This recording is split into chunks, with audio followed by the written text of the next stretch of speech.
Hi friends అందరికీ welcome back to our channel YR kitchen and vlogs. ఇవాళ నేను coconut rice prepare చేస్తున్నాను. వీడియోని చివరి వరకు స్కిప్ చేయకుండా చూసి నచ్చితే లైక్ చేసి సబ్స్క్రైబ్ కూడా చేసుకోండి. నచ్చితే మీరు కూడా ఖచ్చితంగా ట్రై చేయండి. ఎలా వచ్చిందో కామెంట్ కూడా చేయండి. ఇందుకోసం నేను ఒక గ్లాస్ బియ్యం తీసుకున్నాను. ఈ గ్లాసు ఒక 400 గ్రామ్స్ అయితే ఉంటుంది. నేను మామూలుగా ఇంట్లో యూస్ చేసే రైసేనండి. హాఫ్ బాయిల్ రైస్ యూస్ చేస్తాము, దాంతోనే రెడీ చేశాను. మీకు కావాలంటే బాస్మతి రైస్ లేదా మసూరా రైస్ తీసుకోవచ్చు. వీటిని బాగా కడిగి ఇలా ఒక గ్లాసు, ఏ గ్లాస్తో అయితే బియ్యం తీసుకున్నానో అదే గ్లాస్తో వాటర్ కూడా తీసుకున్నాను. ఒక గ్లాసు వాటర్ పోసుకొని నానబెట్టుకుంటున్నాను. బియ్యం బాగా నానితే రైస్ సాఫ్ట్గా ఉడుకుతుంది కదా. ఇవి అయితే బాగా నానాలి. వీటిని పక్కన పెట్టుకుందాము. చూస్తున్నారు కదా, ఒక గ్లాస్ వాటరే పోసుకున్నాను. మిగిలిన దానికి కోకోనట్ తోటి పాలు తీసుకొని అవైతే యూస్ చేస్తాను. ఇవైతే పక్కన పెట్టుకుంటున్నాను. ఇక ఇందుకోసం కొబ్బరి తీసుకున్నాను. ఇదంతా గ్రైండ్ చేసి పాలు తీసుకోవాలి. చూస్తున్నారా, ఇది ఫ్రిడ్జ్లోంచి తీసానండి. ఇదైతే సంక్రాంతి అప్పుడు యూస్ చేసిన కొబ్బరికాయలతో వచ్చిన కొబ్బరి. ఇది అలాగే పైపెచ్చు తీసేసి డీప్ ఫ్రిడ్జ్లో స్టోర్ చేసుకుంటే ఇలా అయితే ఫ్రెష్గా ఉంటుంది. ఇది వాటర్లో డిప్ చేసి పక్కన పెట్టుకుంటున్నాను పేస్ట్ చేసుకోవడానికి. ఇక ఇవి కూడా పచ్చి బఠానీలు. మీకు గుర్తుందా, ఇవి వీడియో కూడా ఉంది. ఒక వీడియోలో వీటిని ఎలా స్టోర్ చేసుకోవాలో చెప్పి స్టోర్ చేశాను కదా, అవే ఇవి కూడా ఒక చిన్న బౌల్తో అయితే తీసుకుంటున్నాను. ఎవరికైనా ఇంట్రెస్ట్ ఉంటే ఆ వీడియో చూడండి ఫ్రెండ్స్. చాలా బాగా స్టోర్ అవుతాయి. చూస్తున్నారు కదా ఎంత ఫ్రెష్గా ఉన్నాయో. ఇంచుమించు 2 months అయిపోయింది. ఇక వీటి కోసం నేను 2 ఆనియన్స్, ఒక క్యారెట్, కొన్ని పచ్చిమిర్చి అయితే తీసుకున్నాను. ఒక 7-8 పచ్చిమిర్చి ఉంటాయి. కొంచెం కరివేపాకు, 1 ఇంచు అల్లం తీసుకున్నాను. 2 వెల్లుల్లిపాయలు తీసుకున్నాను. ఎక్కువ ఘాటుగా లేకుండా, మసాలా ఎక్కువ లేకుండా మైల్డ్గా ఉంటేనే బాగుంటుంది. కోకోనట్ ఫ్లేవర్ బాగా తెలుస్తుంది. తర్వాత పెనం పెట్టుకొని, స్టవ్ మీద పెనం పెట్టుకొని ఒక 4 టేబుల్ స్పూన్స్ ఆయిల్ అయితే వేసుకున్నాను.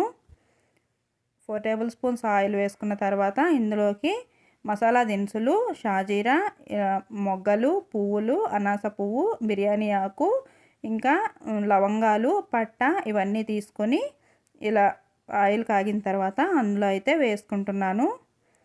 ఇవి మాడిపోతే అస్సలు బాగోదు ఫ్రెండ్స్. మాడిపోకముందే ఆనియన్స్ కూడా వేసేసుకుంటున్నాను.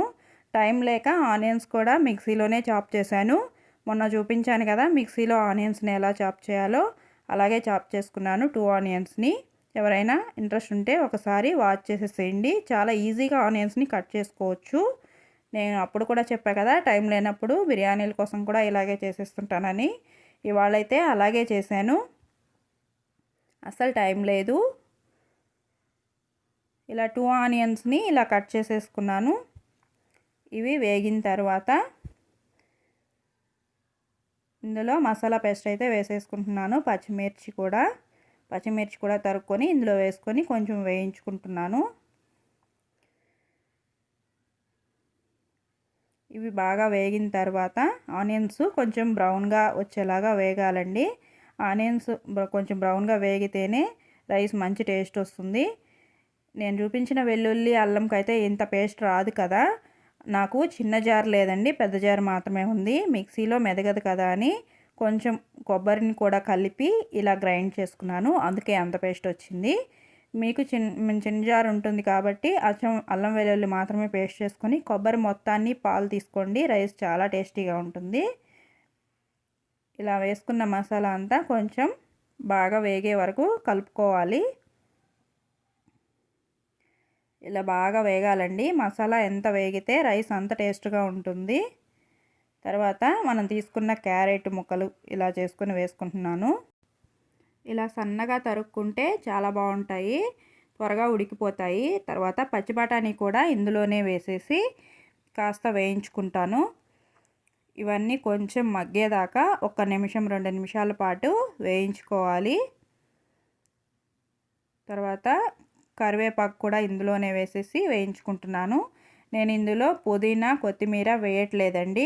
అన్నిట్లో అవే వేసుకుంటూ ఉంటే ఏ రైస్ అయినా ఒకే ఫ్లేవర్ ఉంటుంది కదా, అప్పుడు వేరియేషన్ ఎలా తెలుస్తుంది. అందుకే నేను కొత్తిమీర, పుదీనా ఇందులో అయితే అవాయిడ్ చేసేస్తాను. కొబ్బరి ఫ్లేవర్ బాగా తెలియాలంటే మసాలాసు, ఇలా లీఫ్ ఫ్లేవర్స్ అవన్నీ కొంచెం మైల్డ్గానే వేసుకోవాలి. ఇది కొంచెం మగ్గిన తర్వాత ఇందులో కొంచెం ఉప్పు వేసుకుంటున్నాను. మగ్గాలి కదా. ఉప్పు వేసుకుంటే మసాలా ఫాస్ట్గా వేగుతుంది. ఇంకా క్యారెట్, బఠానీ ఇవి కూడా ఫాస్ట్గా ఉడికిపోతాయి. ఇదైతే కొంచెం బాగా వేగాలి. 1 నిమిషం పాటు ఇలా వేయించుకుంటాను. కొంచెం ఇలా మగ్గిన తర్వాత దీంట్లో రైస్ వేసుకుందాము. కొంచెం కలుపుతూ అప్పుడప్పుడు ఇలా మగ్గించుకోవాలి. మూత పెట్టుకుంటే క్యారెట్, బఠానీ ఫాస్ట్గా ఉడుకుతాయి, త్వరగా మగ్గిపోతుంది. అప్పుడప్పుడు కలుపుకుంటూ ఇలా మూత పెట్టుకొని మగ్గించుకుంటున్నాను. చూస్తున్నారు కదా, మసాలా బాగా మగ్గిపోయింది. మసాలా వేగితేనే రైస్ పచ్చి వాసన లేకుండా మంచిగా ఫ్లేవర్ వస్తుంది. తర్వాత ఇందులో మనం నానబెట్టుకున్న బియ్యం అయితే వేసేసుకుంటున్నాను. ఈ బియ్యం అన్నీ ఇందులో వేసేసుకొని తర్వాత ఈ బియ్యం నానబెట్టుకున్నాం కదా, 1 గ్లాసు వాటరు, ఆ వాటర్నే కొబ్బరికి వేసుకొని మిక్సీ వేసుకున్నాను. పేస్ట్ చేసుకొని పాలు తీసుకొని వాడుకోవాలి కదా. కొబ్బరి మొత్తం పేస్ట్ అలాగే వేసేస్తే కొంచెం అది చెత్త చెత్తగా ఉంటుంది కదా, అలా లేకుండా కొబ్బరి పాలు తీసుకొని వేసుకుంటే ఫ్లేవర్ బాగా వచ్చి చెత్త లేకుండా చాలా బాగుంటుందండి. రైసు చాలా బాగుంటుంది. మసాలా మైల్డ్గా ఉన్నట్టుగా ఉండి హెవీగా లేకుండా చాలా నీట్గా అయితే వస్తుంది. రైస్ మొత్తాన్ని మసాలా కలిసేలాగా ఇలా కలుపుకొని ఈలోపు పాలైతే గ్రైండ్ చేసుకున్నాను. నేను 1 గ్లాసు వాటర్ పోసి గ్రైండ్ చేశాను కదా, కరెక్ట్గా మళ్ళీ 1 గ్లాసు వాటర్ అయితే వచ్చేసినాయి. అదే గ్లాసులో మళ్ళీ ఇంకొక గ్లాస్ కూడా వాటర్ తీసుకొని బియ్యంలో పోసుకున్నాను. 1 గ్లాసు బియ్యం తీసుకున్నాం కదా, దానికి 3 గ్లాసెస్ వాటర్ పోసానండి నేను. కుక్కర్లో పెట్టుకుంటే 2 గ్లాసెస్ సరిపోతాయి. నేను ఇలా ప్యాన్లో పెట్టాను కాబట్టి 3 గ్లాసెస్ పోసాను. తర్వాత రుచికి సరిపడినంత ఉప్పు వేసి మూత పెట్టుకుంటున్నాను. దీనికి ఒక హోల్ ఉంది కాబట్టి ఆవిరి బయటికి పోతే త్వరగా ఉడకదని పైన ఒక ప్లేట్ కూడా పెట్టాను. తర్వాత కొంచెం ఒక 5 మినిట్స్ తర్వాత మీడియం ఫ్లేమ్లో పెట్టుకొని కుక్ చేసుకున్న తర్వాత మూత తీస్తే ఇలా హాఫ్ ఉడికిపోయింది.